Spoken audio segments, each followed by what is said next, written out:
Chapter 16. As in Days of Old. Rusty, you lazy coon, get on that horse of yours and hike along to the castle. See, the moon is helping us. Yes, sir. I was just finishing another hunk of pork chops that I forgot and put in my pocket. Won't you have a bite? No, I want to eat up something worse than pork tonight. And Jarvis swung into the saddle with the lithe skill acquired from childhood days on the backs of bluegrass thoroughbreds. What was that gunplay, Marse Warren? Asked Rusty after he had calculated that they had ridden a respectful distance for inquiries. Rusty had a certain inherited pride. Jarvis laughed, and the dull glow of his cigarette tip was discernible. Oh, Rusty, why worry over history? Leave that sort of thing to these spagottis. That's all they have to think about over here. It was just a question of being pinked or pinking a certain gentleman who was working beyond union hours. Huh, snorted Rusty. I bet the razor I has in my jeans that he was more red than pink when you all got finished with that cannon of yourn, Marse Warren. It runs in the family to shoot straight. Well, Rusty, let's ride straight for a while. We must go up this road to the turn. They passed dark cottages and finally reached the fateful angle of the road.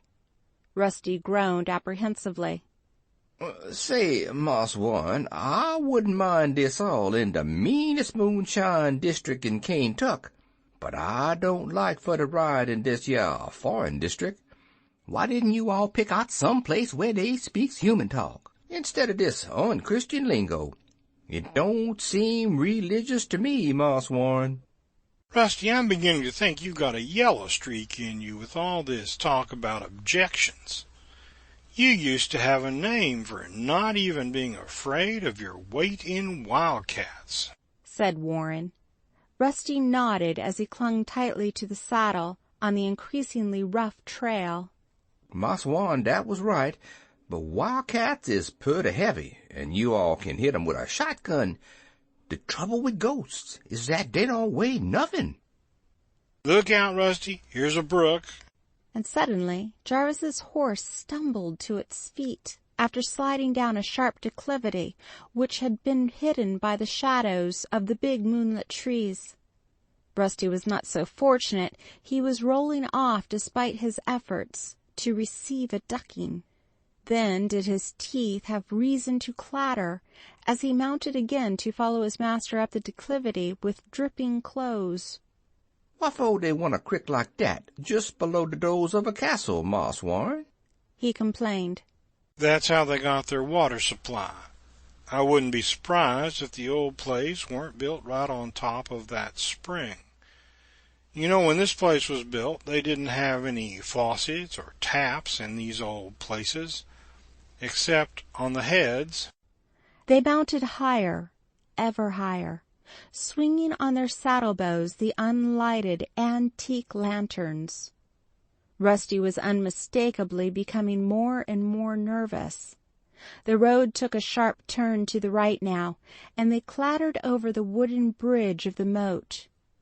They faced the great doorway of the old castle now. In the moonlight it was an eerie sight indeed. The castle stood on a broad, rocky shelf. A cold wind swept over the mountain top, rattling the naked branches near by the dismal walls. What's that? Grunted Rusty in terror. Just the wind trying to get through those barred windows up there, you fool. Laws a mercy, I don't blame you for getting out.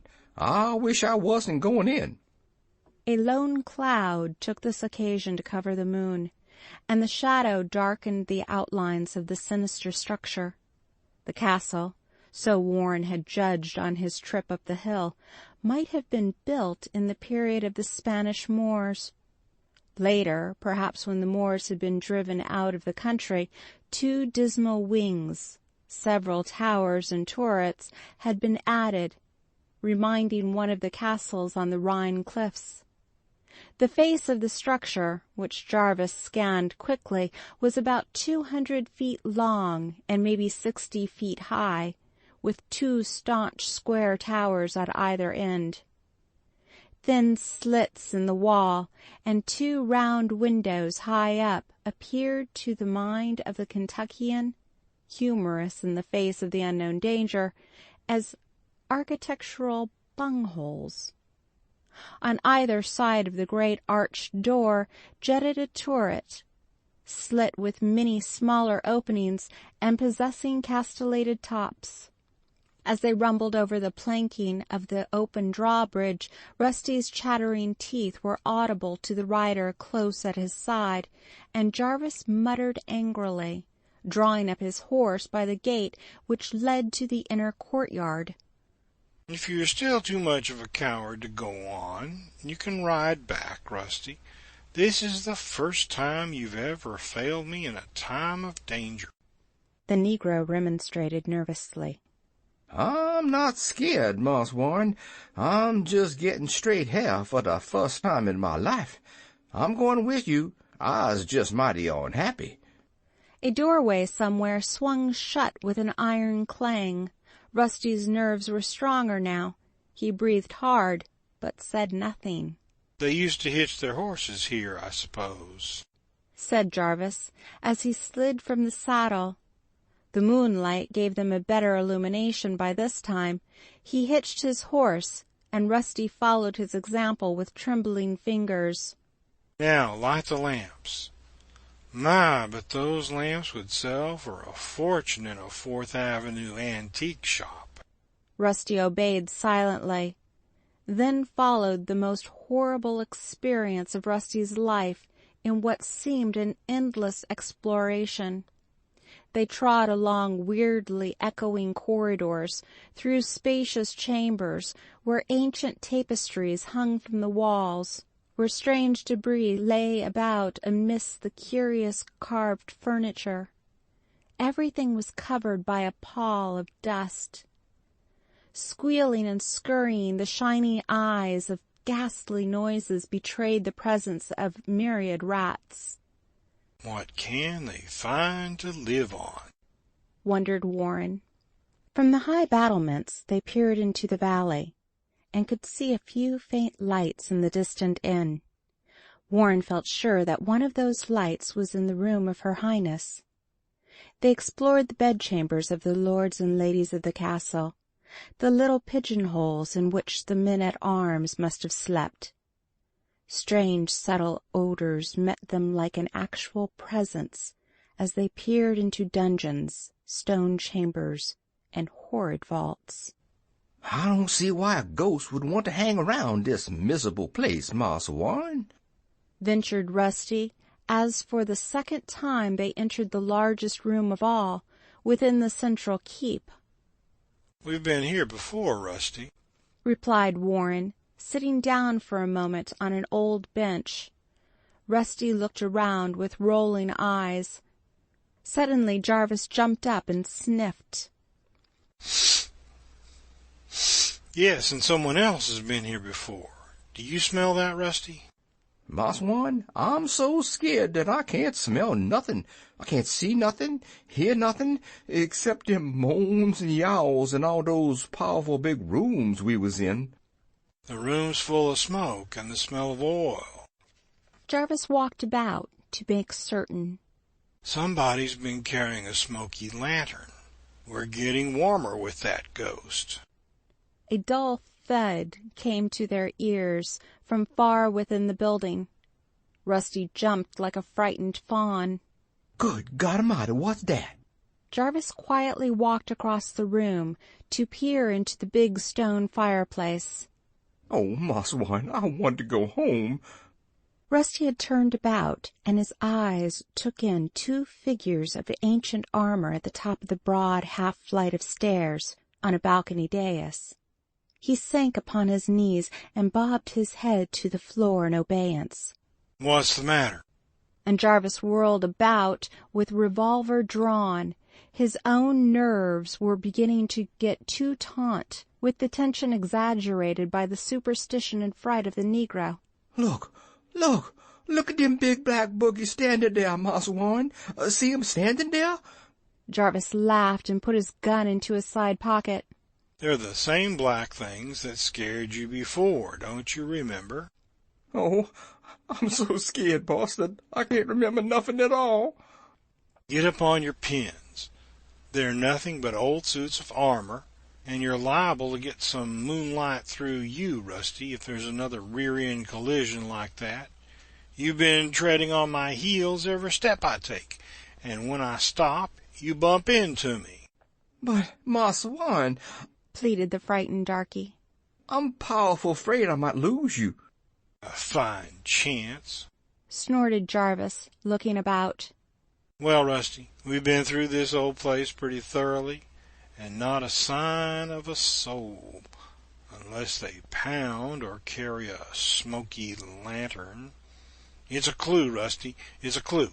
We'll stick right here until we find out. This is the best room in the castle, and the ghost may prefer it. Jarvis crossed to the fireplace again, and striking a match, held it into the opening. Its flicker indicated a good draught. There, Rusty, he said. It's a good chance for a fire. The chimney's clear. Now, break up that lopsided rickety table there and make a fire. You won't feel half so scared with a good blaze behind you. He turned toward the half-flight of stairs with a studious expression as he mentally measured the heights and thickness of the walls and ceiling. I'll scout around a bit, Rusty. Don't you do scouting outside in this room. Rusty crossed to the fireplace with the pieces of easily smashed table legs and began to light the fire. This was probably the banquet hall, Rusty. Yes, and say, Mars Warren, when we all going to eat? When we get through with this job. He turned thoughtfully toward the big windows on the south side of the room and mused aloud. That's the way through the 2 long rooms to the postern gate. That's where that black thing followed me. Yes, and a black thing followed me, walking on my heels every step I took. I couldn't see where I was stepping. That goes to the armory. I seen eyes in there, and a cold, grimy green smell in there. Ain't that where that broad-faced bird flew at me and I slipped down the stairs? Don't you know an owl, Rusty? That's all it was. Jarvis was walking across the room to another door. Rusty was close behind him, following by habit now. I wonder if that door is... He did not finish the sentence. His foot had touched a swiveled rock, so delicately balanced that he had noiselessly fallen half through the large opening in the rock floor when Rusty caught him by the collar and under the arm. Here, I'm holding on now better, Rusty. Give me your hand. They both tugged, and he was soon safe, peering into the black opening together. That was a close call. Give me that lantern, Rusty. He dropped an old pewter cup, left on the side table, down the opening. There was a delayed, faint splash. Lord, water and a long drop. No wonder people disappear in this castle. Great Scott, what if her brother fell in there? Rusty, whatever happens, keep clear of this.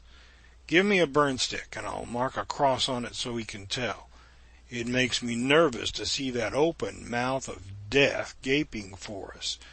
If you step on this, you'll never see Kentucky again, for sure.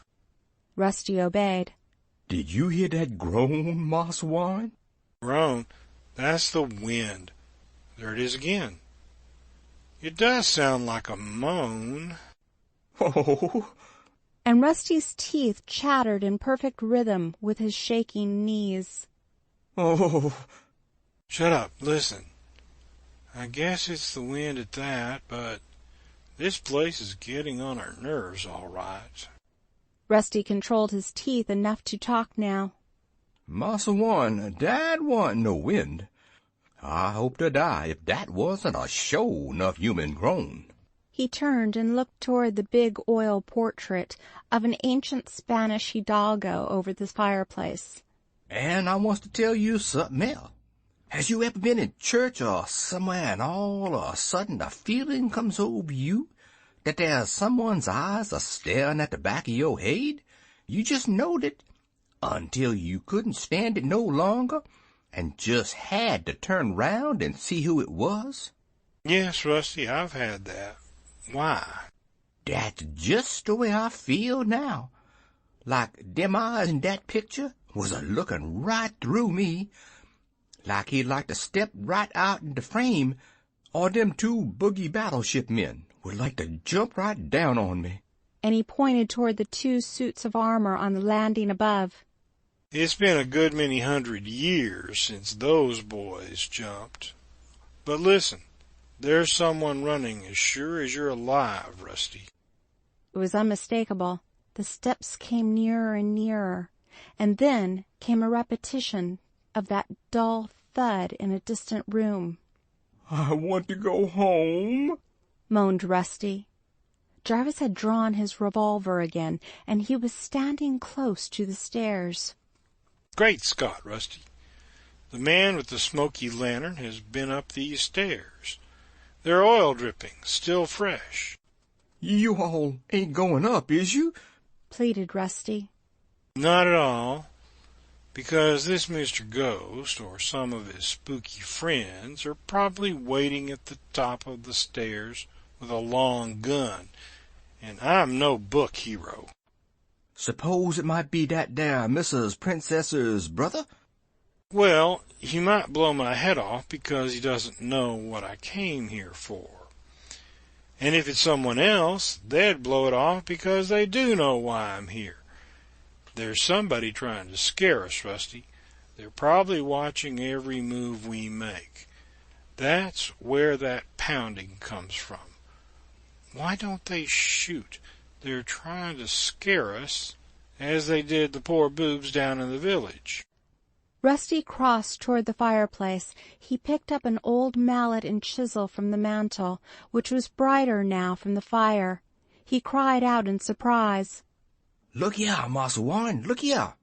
He handed the tools over to the astonished Jarvis. I found 'em on that mantelpiece. Jarvis ran to the mantelpiece and clambered up on a chair, holding the lantern close to the wall. Good boy, Rusty. These are the ghost tools, all right. Someone was working in this room, but we've beaten him to it. Mortar on the floor, mortar on the mantel. Look here at these stones. That's where he was working, Rusty, and we've beaten him to it. He stopped, and both of them turned simultaneously to look at the big picture of the historical Spaniard. Rusty had drawn his own revolver, with Jarvis doing the same by a curious instinct. Did you feel that too, Massa Warren? Asked the frightened Negro. Jarvis said nothing. He went to the picture, and lighting a match, passed it all around the frame, examining it, without the discovery of a suspicious thing. He turned away, then faced it once more, as he backed toward the low balustrade of the steps over which stood one of the suits of armor. By George, that's weird. You could feel that just as plain. Rusty was still looking with fascination at the picture. It sure is, Massa Warren, it sure is. He turned slowly, facing Warren Jarvis. He had just time for one piercing howl, a veritable high-pitched scream. My God, look out! End of chapter 16.